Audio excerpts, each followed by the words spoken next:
तरह से हिंदुस्तान की सेना ने हिंदुस्तान के एक एक इंच भूमि पर अपना कब्जा पुनः प्राप्त कर लिया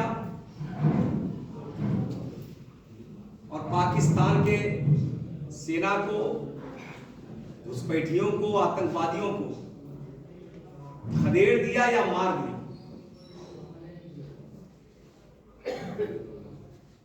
और इसलिए 26 जुलाई को भारत सरकार ने कारगिल विजय दिवस के रूप में मनाने का निर्णय लिया। आज 26 जुलाई है, हम सब 26 साल पूरा कर चुके हैं कारगिल युद्ध के विजय को।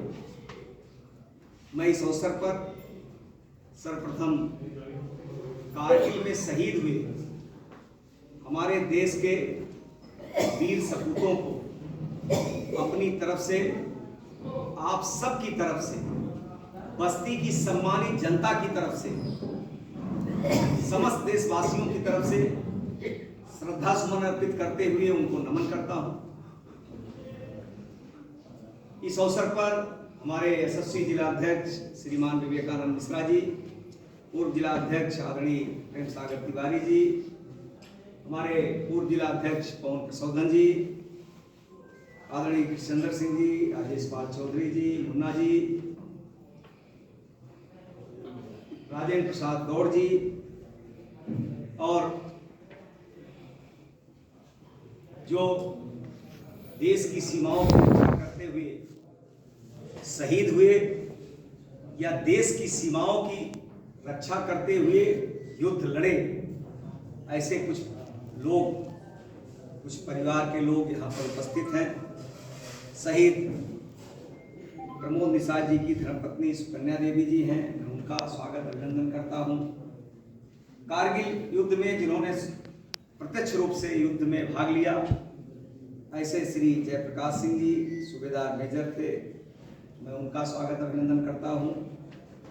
सुभाष सिंह जी जो 25 के हैं, सेना में नायक रहे, मैं उनका स्वागत अभिनंदन करता हूँ।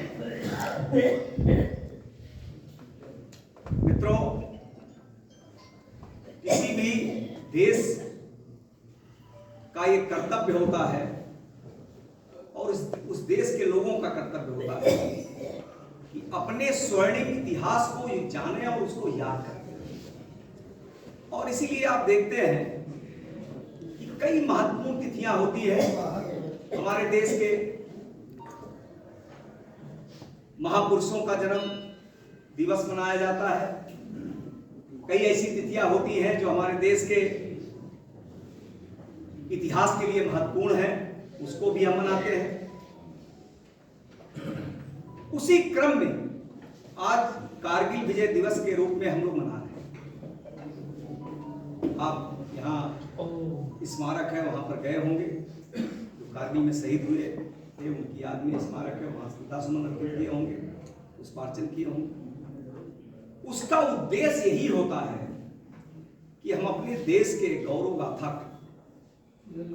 अपने देश के सेना के जवानों के पुरुषार्थ को, उनके द्वारा रचे गए इतिहास को समय समय पर याद करें और केवल याद नहीं, तो याद करके हम अपने जीवन को भी उसी प्रकार देश सेवा में लगाने का प्रयास करें। जरूरी नहीं है कि हम देश की सीमाओं की रक्षा करते हुए हम वहां जाएंगे तभी देश की सेवा में लगा सकते हैं। हम जहां रहेंगे, जिस स्थिति में रहेंगे, वहां पर भी देश सेवा के लिए हम समय दे सकते हैं, देश सेवा के लिए काम कर सकते हैं। तो इसका उद्देश्य यही है कि हमारे देश के इतिहास को, हमारे देश के महापुरुषों के इतिहास को, उनके योगदान को हम याद करें। इस अवसर पर आज हम लोग कारगिल में जो हमारे देश के सैनिक शहीद हुए उनको भी याद करना है और किन परिस्थितियों में कारगिल का युद्ध हुआ था। आप सबको पता है कारगिल जो स्थान है वो 16,500 फीट की ऊंचाई, बहुत दुर्गम स्थान है, बहुत कठिन वहां पर जाना, और ठंडियों में वहां पर इस समय भी ऐसी स्थिति रहती है, ठंडी रहता, वहां की चढ़ाई, और वहां पर पाकिस्तान के लिए थोड़ा आसान था, वहां पर आकर के उन्होंने हमारे भारत भूमि पर कब्जा किया।